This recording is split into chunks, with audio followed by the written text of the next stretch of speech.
Standard 8 पाठ 14 ऊष्मा का मापन तथा प्रभाव। विद्यार्थियों, आज हम लोग देखेंगे कि ऊष्मा का प्रवाह अधिक तापमान वाले वस्तु से कम तापमान वाले वस्तु तरफ होता है। किसी एक वस्तु का तापमान यह वह उस वस्तु कितनी गर्म है या कितनी ठंडी इसको दर्शाता है। जैसे आइसक्रीम का तापमान चाय के तापमान से कम होता है। एसआई प्रणाली में ऊष्मा की इकाई जूल होती है और सीजीएस प्रणाली में ऊष्मा की इकाई कैलोरी होती है। 1 कैलोरी बराबर 4.18 जूल की होता है। 1 ग्राम पानी का तापमान 1 डिग्री सेंटीग्रेड बढ़ाने के लिए आवश्यक ऊर्जा को 1 कैलोरी कहते हैं। विद्यार्थियों, यहाँ उदाहरण नंबर 1 दिया गया है, यह हल किया गया है उदाहरण नंबर 1 और यहाँ पर उदाहरण नंबर 2, इसको हल कर लेना।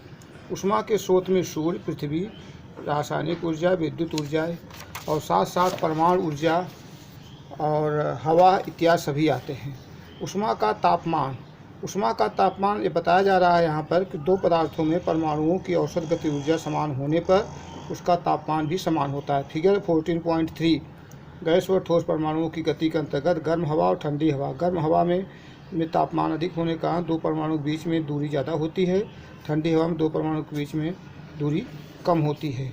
यहाँ पर विद्यार्थियों, यहाँ पर एक सूत्र दिया है F-32/9 = C/5।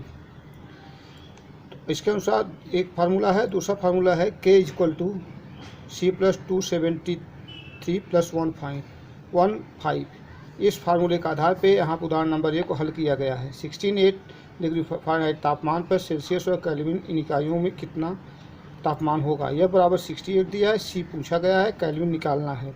F-32/9 = C/5 से हल करेंगे तो 20 डिग्री सेंटीग्रेड केल्विन तापमान होगा और 293.15 कैलोरी। यहाँ पे एक सारणी दी गई, सारणी को इसी फार्मूले के आधार पर भरना है। आगे लोग विद्यार्थियों के लिए उदाहरण नंबर 2 यहाँ हल किया गया है। तापमापी में 14.4 विभिन्न प्रकार के तापमापी यहाँ दिए गए हैं। चिकित्सा जैसे बुखार होता है तो हम अंदाज़ लगा सकते हैं, लेकिन ठीक तापमान जो है कितना होगा, वह तापमान जो है ठीक ज्ञात करने के लिए तापमापी के द्वारा ही ज्ञात किया जाता है। विशिष्ट ऊष्मा, विद्यार्थियों यहाँ पर विशिष्ट ऊष्मा दी गई, यहाँ पर विशिष्ट ऊष्मा के विषय में बताया गया है। विशिष्ट ऊष्मा क्या होती है, इसको आप मन ध्यान से यहाँ पर देखेंगे। पदार्थ की ऊष्मा जो है यह एक इकाई द्रव्यमान वाले पदार्थ के तापमान में 1 डिग्री सेंटीग्रेड तापमान में वृद्धि करने के लगने वाली ऊष्मा को विशिष्ट ऊष्मा कहते हैं। इसको C अक्षर दर्शाया जाता है। एसआई प्रणाली में ऊष्मा की इकाई kg डिग्री सेंटीग्रेड और सीजीएस प्रणाली में कैलोरी प्रति ग्राम डिग्री सेंटीग्रेड होती है। Q = mCT सूत्र से हम इसको ज्ञात करते हैं। यहाँ पर एक सारणी दी गई बच्चों, यहाँ पदार्थ दिए गए हैं, विशिष्ट ऊष्मा धारिता कैलोरी प्रति ग्राम में दिया गया है। यहाँ पदार्थ है, फिर विशिष्ट धारिता कैलोरी प्रति ग्राम में दिया गया है। कैलोरी मापी के लिए यहाँ पे कैलोरी मापी 14.5 का जो फिगर है वह दर्शाया गया है। विद्यार्थियों, ये कैलोरी मापी होती है, ताबिक बनाई जाती है। यहाँ पर विद्यार्थी तापमापी रहता है, विलोडक रहता है, ऊष्मारोधक है, ढक्कन है। यहाँ पे इस प्रकार से Q = QW + QC ज्ञात कर लिया जाता है। यहाँ पर हल किए गए उदाहरण दिए गए हैं।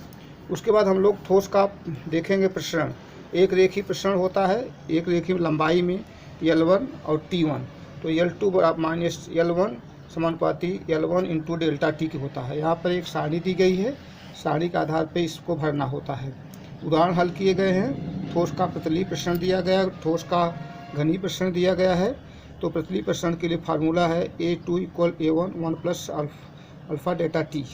ठोस का घनीय प्रसरण दिया है V2/V1। आयतन को वॉल्यूम अथवा V1 V2 से दर्शाया जाता है। उसके बाद विद्यार्थियों, यहाँ पर क्या तुम जानते हो पाठ्यपुस्तक नहीं है, कैंसिल किया गया है। द्रव का प्रसरण के लिए 14.7 ऊष्मा का गैस में होने वाला परिणाम दर्शाया गया है। इसमें गैस के प्रसरण में बताया गया घनत्व बराबर D = m/V के होता है और V2 = V1 1 + β∆T के माध्यम से हम लोग इसको ज्ञात करते हैं। इसके बाद इससे संबंधित कुछ स्वाध्याय के प्रश्न हैं, ये सब कर लेना है। और पाठ 14 संबंधित यहाँ पर जो है हम लोग प्रश्न दिए हैं, आप ध्यान दें होमवर्क में। ये सारे प्रश्न जो है क्वेश्चन नंबर 1 2 3 4 5 6 7, यहाँ पर क्वेश्चन नंबर 8 9 10 11, क्वेश्चन नंबर 12 में स्वाध्याय सभी प्रश्नों को हल करना है। इस प्रकार से ये पाठ जो है समाप्त हुआ। हाँ, फ़ोटो खींच करके व्हाट्सएप पर भेज देंगे, ठीक है। आगे चलते हैं, चलो दूसरे चैप्टर के लिए देखता हूँ आगे के लिए। अब हम लोग